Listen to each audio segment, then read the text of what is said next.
Құрметті ағайын туыс, құда жекжат, нағашы бауырлар, жиен бөлелер, достар, әріптестер, көршілер.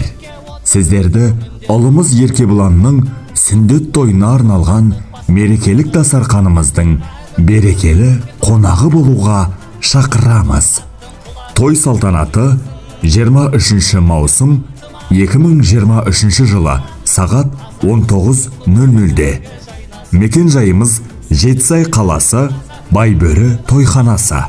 Той иелері атасы, апасы Таңатар Бибігүл, анасы Нұрбек Тоғжан. Той төресі сүндет той.